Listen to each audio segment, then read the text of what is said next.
नमस्कार दोस्तों, स्वागत है आप सभी का यस क्लासेस में। ये भारतीय संविधान के 450 से अधिक प्रश्नों की श्रृंखला का चौथा भाग है और आखिरी भाग भी। अगला हम दूसरे टॉपिक पे वीडियो लाएंगे। चलिए आज की क्लास को शुरू करते हैं। उच्चतम न्यायालय के निर्णय से पूर्व किस उच्च न्यायालय ने यह निर्णय दिया कि एक ही बार में जो है 3 तलाक जो कहने से तलाक होना जो है वो गैर कानूनी है। ये निर्णय किसका था? तो ये निर्णय जो है वो इलाहाबाद हाई कोर्ट का था।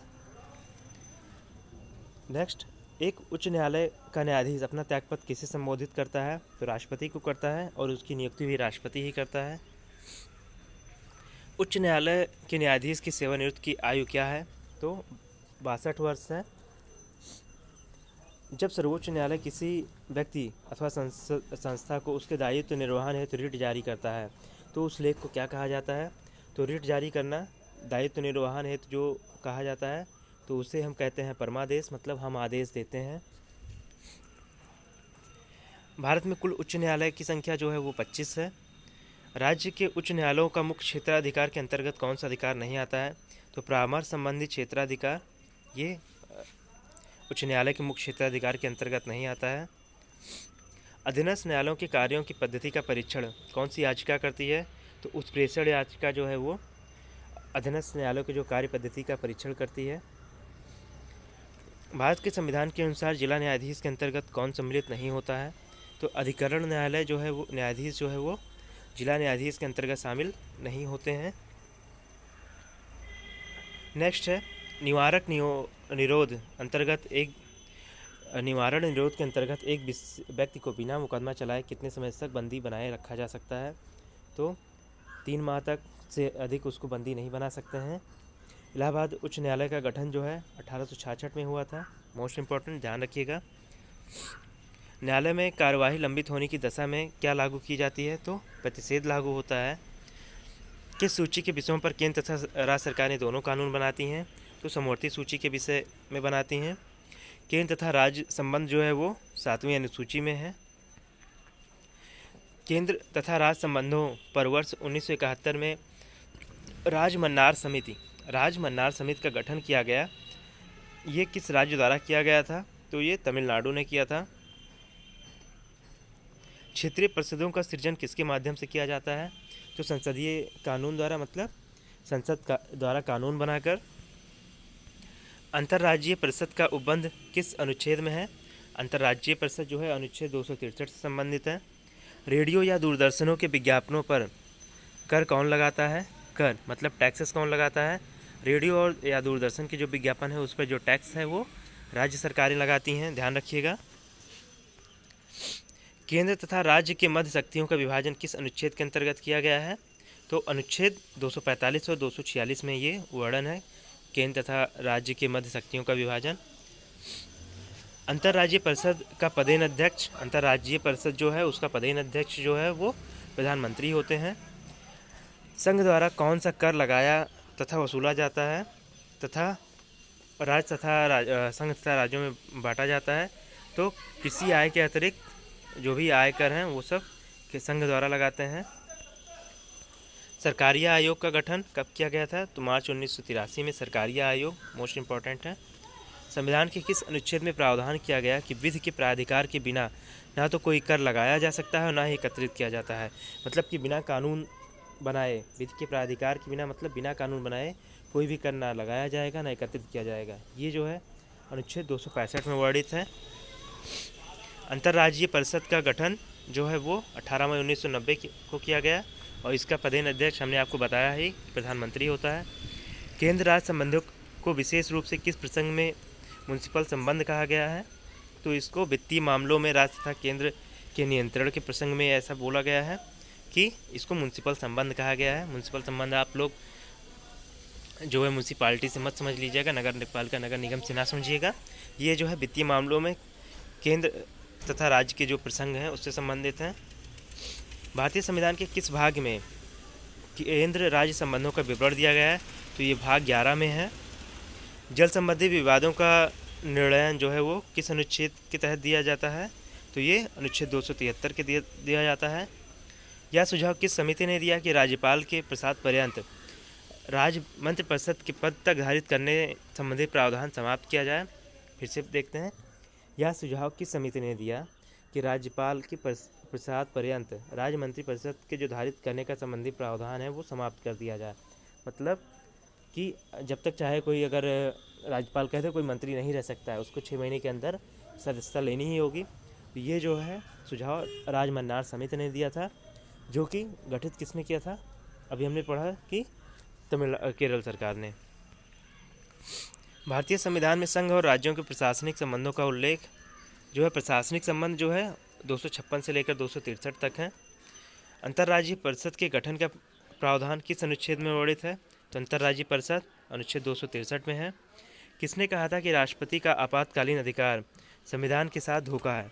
तो ये एक स्टेटमेंट है हृदयनाथ कुंजरू जी का कि राष्ट्रपति का जो आपातकालीन अधिकार है वो संविधान के साथ धोखा है। भारतीय संविधान के किस अनुच्छेद के अंतर्गत भारत सरकार का दायित्व है कि बाह्य आक्रमण एवं आंतरिक अशांति से राज्यों की रक्षा करें? तो अनुच्छेद 355 के तहत है। तो इसीलिए अनुच्छेद 355 में ऐसा कहा गया है और 356 में जो है वो राष्ट्रपति शासन राज्यों में लगाया जाता है। भारतीय संविधान के किस अनुच्छेद के अंतर्गत किसी राज्य में राष्ट्रपति शासन लागू किया जाता है? तो अनुच्छेद 356। राष्ट्रपति मूल अधिकारों अनुच्छेद 20 तथा 21 के अतिरिक्त कार्यान्वयन को किस अनुच्छेद के अंतर्गत स्थगित करते हैं? तो अनुच्छेद 259 के तहत जो है वो हमारे यहाँ आपातकाल लगाया जाता है, तथा जो भी हमारे क्या हैं बोलते हैं कि अनुच्छेद हैं, जैसे 353 और 356, 360, ये सब आपातकाल से संबंधित हैं। जो लगाया जो जाता है वो 359 के अंतर्गत लगाया जाता है। संसद द्वारा आपातकाल की घोषणा का अनुमोदन कितने वर्ष के अंतराल पर होना आवश्यक है? तो 1 माह के अंतर जो है उसका संसद द्वारा अनुमोदन चाहिए ही। राष्ट्रपति घोषणा करते हैं आपातकाल लग जाएगा देश में, लेकिन संसद द्वारा 1 माह के अंदर स्वीकृति होनी चाहिए। नेक्स्ट है, भारतीय संविधान के अनुच्छेद 356 के अंतर्गत राष्ट्रपति शासन सर्वप्रथम किस राज्य में लागू किया गया? तो सबसे पहले राष्ट्रपति शासन अगर बोला जाए तो 356 के अंतर्गत हमारे पंजाब में लगा है। वित्त आयोग के अध्यक्ष के अतिरिक्त कुल कितने सदस्य होते हैं वित्त आयोग में? तो 4 अन्य सदस्य होते हैं अध्यक्ष के अलावा, मतलब कुल 5 सदस्य होता है वित्त आयोग। भारत में केंद्र राज्य के मध्य वित्तीय संबंध किसकी संस्तुति से निर्धारित होते हैं? तो केंद्र राज्य संबंध जो है वो वित्त आयोग की संस्तुति से निर्धारित होते हैं। केंद्र एवं राज्य के मध्य वित्तीय विवादों का समाधान किस संस्था द्वारा होता है? तो जो वित्तीय विवाद हैं केंद्र तथा राज्य के मध्य, उसका जो निपटारा करता है वो वित्त आयोग ही करता है। केंद्र की समेकित निधि राज्यों को राजस्व सहायता अनुदान देने वाले सिद्धांतों की अनुशंसा कौन प्राधिकरण करता है? तो ये भी जो है वित्त आयोग से है। मतलब केंद्र राज्य के बीच में अगर पैसे की लेन देन की बात होगी तो उसका समाधान वित्त आयोग करेगा। योजना आयोग की स्थापना 15 मार्च 1950। योजना आयोग के प्रथम अध्यक्ष, तो योजना आयोग के प्रथम अध्यक्ष योजना आयोग का जो अध्यक्ष होता है वो प्रधानमंत्री होता था। जैसे आज नीति आयोग का है तो पंडित जवाहरलाल नेहरू हमारे प्रथम प्रधानमंत्री थे, वही थे। नीति आयोग कैसा निकाय था? तो ये गैर संवैधानिक निकाय था है। योजना आयोग के स्थान पर नीति आयोग का गठन कब किया गया? 1 जनवरी 2015 को। राष्ट्रीय विकास परिषद की स्थापना अगस्त 1954 में की गई थी। राष्ट्रीय विकास परिषद की अध्यक्षता कौन करता है? तो भारत के प्रधानमंत्री करते हैं। नीति आयोग के उपाध्यक्ष को भारत सरकार की वरीयता क्रम में कौन सा दर्जा दिया गया है? तो भारत सरकार के कैबिनेट मंत्री के समान, मतलब वो संसद का भाग नहीं है लेकिन उसको कैबिनेट मंत्री का दर्जा प्राप्त है। नीति आयोग तथा राज्य सरकारों के मध्य समन्वयकर्ता कौन है? तो राष्ट्रीय विकास परिषद है। नीति आयोग तथा राज्यों के मध्य जो समन्वय करता है वो राष्ट्रीय विकास परिषद है। योजना आयोग ने संघ का स्थान लिया। योजना आयोग ने संघ का स्थान लिया और हमारा देश अनेक अर्थों में एकल प्रणाली की तरह कार्य कर रहा है। यह कथन किसके द्वारा कहा गया था? तो ये कथन के सन्नाथम द्वारा कहा गया था। राजनीतिक दल को राष्ट्रीय क्षेत्रीय दल की मान्यता देने का अधिकार किसे प्राप्त है? तो जो भी राजनीतिक दल है उसे राष्ट्रीय क्षेत्रीय दल की जो मान्यता देता है वो चुनाव आयोग देता है। जैसे कि अभी जल्द में ही आम आदमी पार्टी को जो राष्ट्रीय दल का दर्जा प्राप्त हो गया है। भारत के मुख्य चुनाव आयुक्त की नियुक्ति कौन करता है? तो राष्ट्रपति करते हैं। आंतरिक दलीय लोकतंत्र का उपयोग कहाँ होता है? तो आंतरिक दलीय लोकतंत्र मतलब दल के आंतरिक चुनाव में, जैसे हमारा प्रधानमंत्री का उम्मीदवार कौन होगा या कोई अन्य बात उनके पार्टी का प्रेसिडेंट कौन होगा, तो ये सब दल के आंतरिक रूप में है। किस अनुच्छेद के अंतर्गत भारत के निर्वाचन आयोग का प्रावधान किया गया है भारत में, तो अनुच्छेद 324 जो है वो भारत के निर्वाचन आयोग के गठन से संबंधित है। मुख्य चुनाव आयुक्त को किस प्रकार उसके पद से हटाया जाता है, तो संसद के दोनों सदनों के सदस्यों द्वारा 2/3 बहुमत से प्रमाणिक कदाचार के आधार पर। कदाचार मतलब जो है अगर चुनाव आयोग पर ये इल्ज़ाम लगता है कि उनकी गतिविधियाँ सही नहीं है तो उनको इस तरह से हमारा बिल लाकर उनको हटाया जा सकता है। राष्ट्रपति चुनाव किसके द्वारा संचालित किया जाता है, तो ये भी भारत का निर्वाचन आयोग ही संचालित करवाता है।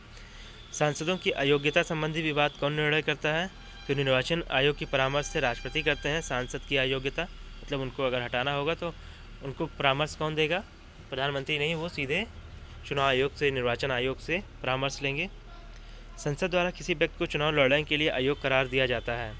न्यायालय द्वारा अपराधी घोषित किए गए व्यक्ति को जो है अगर अपराधी कोई 5 साल तक की सज़ा पाया हुआ है तो वो चुनाव अब नहीं लड़ सकता है। भारत में मताधिकार और निर्वाचित होने का अधिकार किस प्रकार का अधिकार है, तो वो विधिक अधिकार है। राजनीतिक दलों को सर्वप्रथम संवैधानिक मान्यता किस वर्ष दी गई, तो 1985 में राजनीतिक दलों को जो है वो संवैधानिक मान्यता दी गई। अनुपातिक प्रतिनिधित्व की आवश्यकता किस देश में नहीं होती है, तो अनुपातिक प्रतिनिधित्व की आवश्यकता जो है जहाँ द्विदलीय सिर्फ शासन प्रणाली है वहाँ पे नहीं होती है। दिनेश गोस्वामी समिति का संबंध किससे है, तो ये लोकसभा के चुनाव की सरकारी निधियन से है। ठीक है, निधियन मतलब जो सरकारी व्यय है उससे संबंधित है। निर्वाचन आयोग का किस वर्ष 3 सदस्यीय आयोग बनाया गया, तो 1989 और 93 में। दल बदल निरोधक कानून कब पारित किया गया, तो 15 फरवरी 1985 को। राष्ट्रीय मानवाधिकार आयोग 1993 के अनुसार इस आयोग का अध्यक्ष किसे बनाया गया, किसे इस आयोग का अध्यक्ष बनाया गया। राष्ट्रीय मानवाधिकार का आयोग जो है वो किसको बनाया जा सकता है, तो राष्ट्रीय मानवाधिकार जो आयोग के अध्यक्ष होते हैं वो हमेशा भारत के सेवानिवृत्त मुख्य न्यायाधीश ही होते हैं। भारत में सर्वप्रथम लोक सेवा आयोग की स्थापना किस अधिनियम के द्वारा की गई, तो government of India act, Bharat सरकार अधिनियम 1919 के अंतर्गत सबसे पहले भारत में सिविल सर्विसेज की स्थापना की गई। राज्य लोक सेवा आयोग के सदस्यों की नियुक्ति किसके द्वारा की जाती है, तो राज्य लोक सेवा आयोग के जो सदस्य हैं वो राज्यपाल नियुक्त करते हैं। भारत प्रशासनिक सेवा इंडियन एडमिनिस्ट्रेटिव सर्विसेज IAS और भारतीय पुलिस सेवा इंडियन पुलिस सर्विसेज को समाप्त करने की सिफारिश किस आयोग ने की थी, तो इसको भी समाप्त करने की सिफारिश जो है राजमन्नार आयोग ने की थी, लेकिन ये माना नहीं गया। संघ लोक सेवा आयोग की प्रथम महिला अध्यक्ष तो इसके अध्यक्ष जो है रोज मिलियन बैथ्यू थी। मानवाधिकार आयोग किस प्रकार की संस्था है, तो ये जो है गैर संवैधानिक है, ये भी संवैधानिक संस्था नहीं है। राजनीतिज्ञों तथा अपराधियों के साठगांठ की जांच करने के लिए कौन सी समिति थी, तो ये बोहरा समिति थी। भारत में लोकपाल एवं लोकायुक्त की स्थापना का सुझाव किसने दिया था, तो प्रशासनिक सुधार आयोग ने दिया था।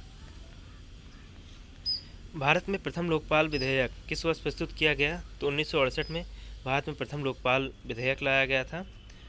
भारत के संविधान के किस अनुच्छेद के अंतर्गत लोक सेवा आयोग के सदस्य को हटाया जाता है, तो अनुच्छेद 317 के अंतर्गत जो है सिविल सर्विसेज के सदस्यों को हटाया जा सकता है। किसी राज्य का लोक आयुक्त अपना प्रतिवेदन प्रस्तुत करता है किसको, तो लोक आयुक्त जो है वो राज्यपाल से ही संबंधित होता है, उन्हीं को रिपोर्ट करता है। उत्तर प्रदेश लोक सेवा आयोग जिसे हम UPPSC कहते हैं कि व्यय किस निधि पर भारित होते हैं, तो राज्य के संचित निधि पर इसके जो भी व्यय हैं वो भारित होते हैं। भारतीय संविधान के अनुच्छेद 344 के अंतर्गत प्रथम राजभाषा आयोग का गठन कब किया गया, तो 1955 में GV खेर की अध्यक्षता में इसका गठन किया गया प्रथम भाषा आयोग का। 8वीं अनुसूची वर्ष 2003 में लाई गई। 4 भाषाएं संविधान संशोधन में जोड़ी गई संशोधन द्वारा, जिससे उनकी संख्या बढ़कर अब 22 हो गई है। ये कौन सा संविधान संशोधन था, तो 92वां संविधान संशोधन 2003 में किया गया था। 4 भाषाएं मैथिली, डोगरी, संथाली जोड़ी गई थी। संविधान के किस अनुच्छेद में प्रत्येक राज्य में भाषाई अल्पसंख्यक वर्ग के बच्चों को उनकी मातृभाषा में प्राथमिक स्तर पर शिक्षा उपलब्ध कराने की व्यवस्था है, तो अनुच्छेद 350 का ऐसा कहता है। मैथिली भाषा को 8वीं अनुसूची के अंतर्गत कब रखा गया? तो हमने पढ़ा अभी कि 2003 में इनको जोड़ा गया है। अगला है राष्ट्रीय संस्कृत विद्यापीठ कहाँ स्थित है? तो तिरुपति आंध्र प्रदेश में है राष्ट्रीय संस्कृत विद्यापीठ। 1957 में प्रथम राजभाषा संयुक्त समिति किसकी अध्यक्षता में गठित की गई? तो पंडित गोविंद वल्लभ पंत जी की अध्यक्षता में प्रथम राजभाषा संयुक्त समिति। भारत की राजकीय भाषा संबंधी प्रावधान का संशोधन किस प्रकार किया जा सकता है? तो राष्ट्रीय भाषा को संसद में कैसे बदला जा सकता है? तो संसद में कम से कम 2/3 बहुमत से कोई बिल पास करके ही भारत की राजभाषा को बदला जा सकता है। सिंधी भाषा को 8वीं अनुसूची में कब डाला गया? तो 21वें संविधान संशोधन 1967 में ही सिंधी भाषा को जो है वो भारत के भाषाओं में जोड़ दिया गया था। संविधान की 8वीं अनुसूची में सम्मिलित भाषाओं में कौन सी दूसरी सर्वाधिक बोली जाने वाली भाषा है? तो बंगाली है दूसरी सर्वाधिक बोली जाने वाली भाषा। पंचायती राज किस सूची का विषय है? तो पंचायती राज सूची का विषय है। संविधान संशोधन के 73वें संविधान संशोधन द्वारा पंचायत को निर्दिष्ट किए जाने वाले कार्य किस अनुसूची में वर्णित है? तो ये 11वीं अनुसूची में है। पंचायत चुनाव कराने हेतु निर्णय जो है कौन लेता है? तो राज्य सरकार लेती है तथा राज्य जो है राज्य चुनाव आयोग ही इसका कार्यभार संभालता है, इसलिए इसकी लिस्ट भी अलग है। भारतीय संविधान की 11वीं अनुसूची में पंचायतों के लिए कुल कितने विषय निर्धारित किए गए? पंचायतों के लिए 29 विषय हैं। पंचायत चुनाव कितने अंतराल पर होते हैं? तो सभी की तरह ये भी 5 वर्षों के अंतराल पर होते हैं। किस अनुच्छेद के अंतर्गत पंचायतों को संवैधानिक दर्जा दिया गया है? अनुच्छेद 243 के अंतर्गत संविधान को जो है जो पंचायत है उनको भी संवैधानिक दर्जा दे दिया गया है। राष्ट्रीय पंचायती राज दिवस कब मनाया जाता है? तो 24 अप्रैल को मनाया जाता है। भारत में सर्वप्रथम पंचायती राज का शुभारंभ कब किया गया था? तो 2 अक्टूबर 1959 में नागौर राजस्थान में किया गया था। लेकिन इसको संवैधानिक दर्जा कब मिला? 1992 में। त्रिस्तरीय पंचायती राज स्थापित करने के लिए अनुशंसा सबसे पहले किसने की थी? तो त्रिस्तरीय पंचायत है वो बलवंत राय मेहता जी की समिति की सिफारिश पर हुआ है। अशोक मेहता ने कितने स्तरीय पंचायत समिति का गठन करने का सुझाव दिया था? उन्होंने सिर्फ 2 स्तर पर कहा था कि गांव तथा मंडल स्तर पर। पंचायतों तथा नगर पालिकाओं के संबंध में भारतीय संविधान में किस प्रकार का प्रावधान किया गया है? तो किस वर्ष ये प्रावधान किया गया पंचायतों एवं नगर पालिकाओं के संबंध में? तो 1992 में आया हमारा ग्राम पंचायतों से संबंधित, और 1993 हमारा आया 93वां संविधान संशोधन जो है वो 73वां संविधान संशोधन 1993 में आया नगर निकायों से संबंधित। तो 1993 में दोनों लागू हो चुके थे। चलिए आज की क्लास में बस इतना ही। ये सारे क्वेश्चन आपको कैसे लगे हमें ज़रूर कमेंट बॉक्स में बताएं तथा हमारे चैनल को ज़रूर आप सब्सक्राइब कर लें जिससे हमारे सभी वीडियो आप तक पहुँचें। धन्यवाद।